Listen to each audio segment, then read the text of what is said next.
Good Sunday morning. I'm Jaden Jefferson, and I'm joining you here from an update from downtown Toledo about some of the projects that are happening. I'm right now joined by Toth from ConnecToledo. You just did a presentation talking about some of the things that are happening in the city. We've seen downtown change. We've seen some surrounding neighborhoods change. So what's the latest? Well, the latest, the theme this year was really momentum. Coming out of 2021, 2020, COVID, we just continue to see momentum in investment and leveraging the investment that's been made up to this point, and it's great to just continue to be part of that momentum happening downtown.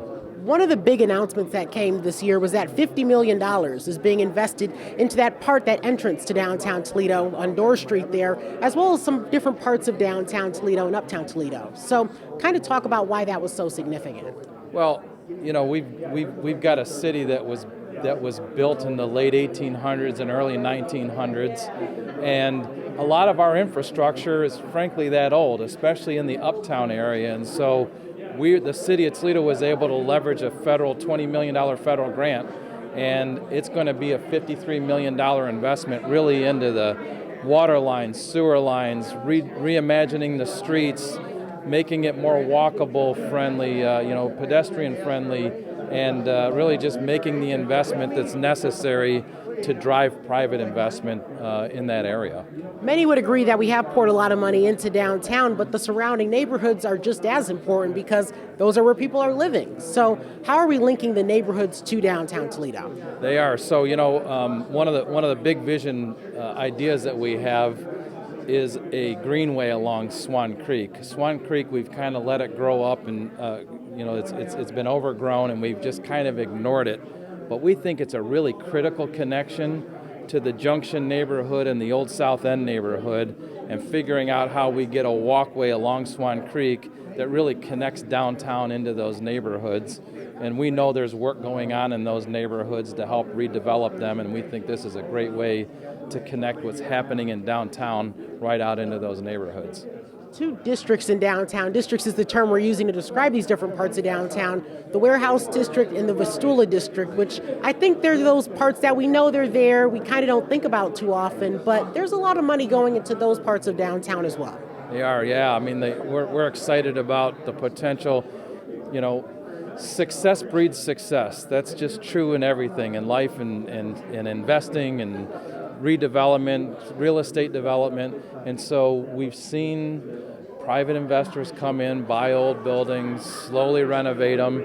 And as we see that, that gives us the impetus to figure out how do we leverage that and drive more investment. And so the Warehouse District is an exciting opportunity for us. We're working with the farmers market. We're looking to expand that, move it, make it more of a maybe more than just 4 hours on Saturdays, but make it an actual location where people can come down 2 to 3 times a week rather than just once a week, and actually make it part of the neighborhood, provide fresh, healthy foods for people living in those adjacent neighborhoods that have been missing for a lot of years downtown. Yeah, and one of the graphics showed was that it was some compilation of some different terms that people were associating with downtown, and one out of downtown. Grocery store was pretty huge there, of course, and some numbers that stuck out during this presentation when we're talking about venture capital. Detroit, Columbus, $2 billion plus investment. Toledo, $1.5 million. Yeah. How do we change that? Yeah, that's probably the biggest thing that came out of this study, this master plan update, was we started down the road for innovation, but this really reinforced to us that we need to double down or triple down, if that's even possible, to really drive opportunity, utilizing innovation and startup companies, and really kind of building that entrepreneurial ecosystem that we've struggled with in the community. And one of the last things we want when we're pouring money into neighborhoods, downtown in particular, is the people that are already there, ensuring that they have that access, as well as the people that we're bringing in. Because to go back to the grocery store example, it's something that you don't really see downtown. So right. How are we going to make that happen? Yeah, grocery stores are a chicken and the egg issue for downtowns. Every downtown wants a grocery store, but you have to have enough people living down there to support it. So we're getting there. We're getting closer. I think that 5,500 to 7,500 people is kind of the magic number that you need in order to support a decent-sized grocery store. We're at 3,800. We got another 400 or 500 units coming online, and I think that 3 or 4 more years we'll be talking seriously about how not about whether we can support it, but where does it best fit and where does it fit into the social fabric of downtown. The demographics were pretty interesting because there are a variety of people living in downtown, from med students to corporate executives. Yeah. So downtown, there's a range of people living there. So what does that say about the future of living downtown? Yeah, I know, downtown's urban areas like downtown Toledo have become more popular, especially to the empty nesters. I happen to fit into that category. I've got a daughter that lives in Chicago, and so my wife and I were tired of having a big home out in the suburbs, and so we love living downtown. We love being part of the fabric and the ability to walk out of our apartment and within 2 blocks have 5 or 6 restaurants or entertainment venues to be able to enjoy. So that continues to be the draw. We just need to make sure that the supply is meeting the demand, and we haven't been there. We've had more demand than supply, but I'm cautiously optimistic that we're going to flip that over the next 3 to 4 years. Yeah, and I think infrastructure is a big word when we're talking about that, because public transit, people being able to walk, bike, and get places on foot, because cities 50 years ago, it was about bypassing the city. Yeah. And now the focus is staying in the city. Right. And one of the good things in Toledo is we have a lot of local creatives. And there were some ideas to really turn these into neighborhoods, community spaces. So Adams Street stuck out to me. Talk a little bit about what's happening there. Yeah, so Adams Street's kind of organically just happened. One little building gets renovated, and then across the street, and next thing you know, you've got this kind of ecosystem there, the artistic ecosystem, and so you just got to keep building on that and making sure the city provided these facade grants and white box grants to help those buildings get renovated, and it's just so critically important because it's difficult to take that risk and to take that leap, but when people do it, we found them to be successful. Very few businesses have opened up in downtown and shut their doors. Very few. It's been sustainable business opportunities. So I think it's just building on the success and not trying to force something, just kind of let it happen naturally and then figure out how we come in and support it.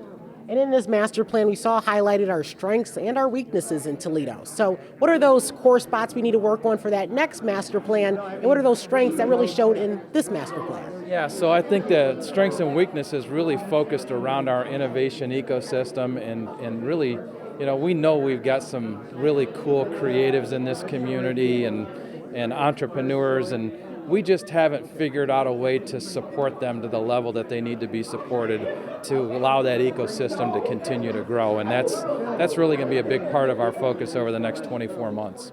And in terms of the future of all those other neighborhoods that surround downtown Toledo and the city of Toledo as a whole, what are some of those things that people have said they wanted?